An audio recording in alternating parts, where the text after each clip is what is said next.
Valve refuses to pay $20 million.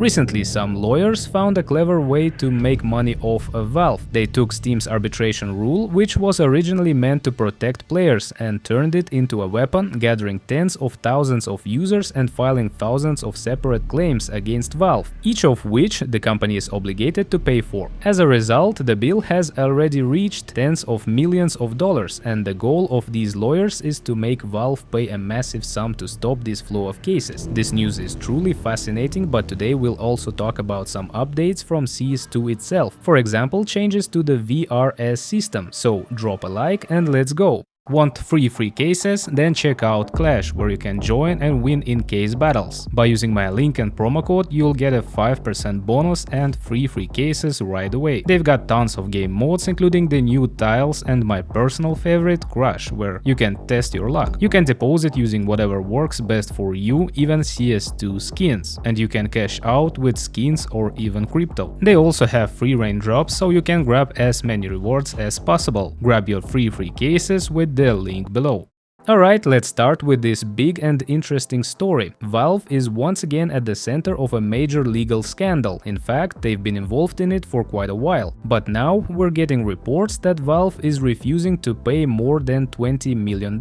Just a few hours ago, a new class action lawsuit was filed against them, this time over a contract dispute that could cost the company millions or even billions of dollars. According to those filing these complaints, Valve violated its own rules by refusing to pay more than $20 million in arbitration fees for thousands of cases that have already been initiated against them. This story actually begins back in 2012, when the company updated Steam's user agreement and added a clause about mandatory arbitration. This meant that any dispute with Valve could not be handled through a regular court. It had to go through a private arbitration process. Arbitration is essentially a simplified version of a court where cases are resolved faster without lengthy trials. Valve even took it upon itself to pay all the arbitration fees to make the process easier for users who wanted to sue Valve. At the time, Gabe said that class action lawsuits were legalized extortion, while arbitration would be faster and more beneficial for everyone. Of course, not everyone agreed. Some argued that such procedures might not favor ordinary people and could instead work in Valve's interest. By the way, this is far from Valve's only problem in court.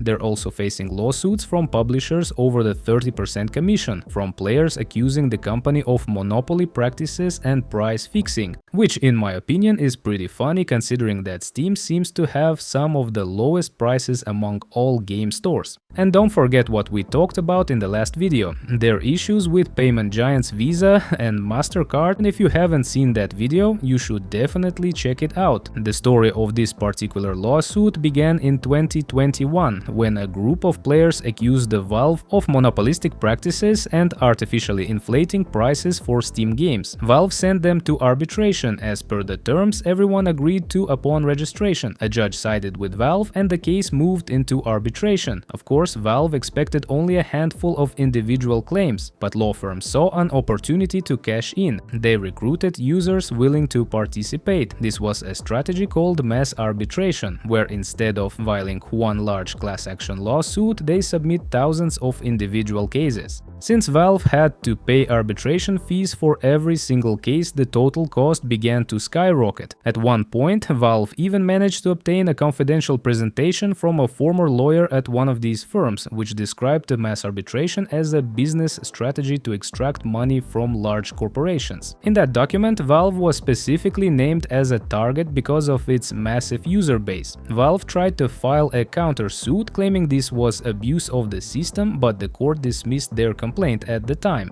Then, in September 2024, Valve changed its user agreement, removing the arbitration clause and the commitment to pay fees. By that point, the Arbitration Association had already sent the company its first bill for $1.8 million, which Valve paid without issue. But in March 2025, a new bill arrived, this time for $20.8 million.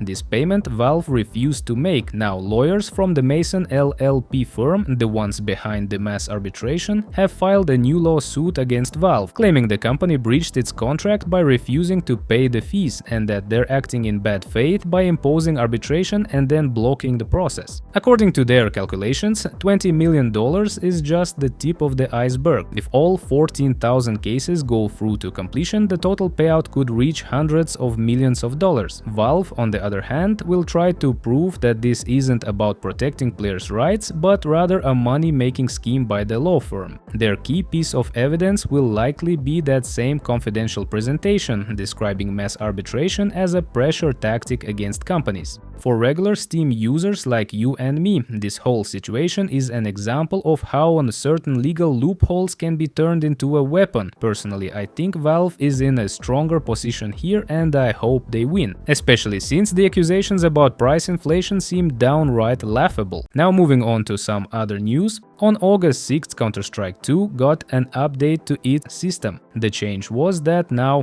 tournament stages that lead into later stages like qualifiers or group stages will receive a portion of the final stage's prize pool. There's also now a minimum participation requirement for a player to appear on a team's active roster in the VRS system, at least 5 of the last 10 matches played. Additionally, Palestine has been moved from the Asia region to the Middle East and North Africa region. And while Valve is busy with all these lawsuits, Tor reported on how many Valve developers play Counter-Strike 2 on Steam. It turns out that out of 208 active profiles, 19 people are playing CS2, and that number matches leaked data about the number of employees presumably working on CS at Valve. And even though there are 208 profiles, I personally think these might be far from all of the developers' accounts. After all, they also have their work accounts and who knows how many more. That's all for today. Thanks for watching till the end. This was Reveal. Don't forget to like, subscribe, and see you in the next damn video.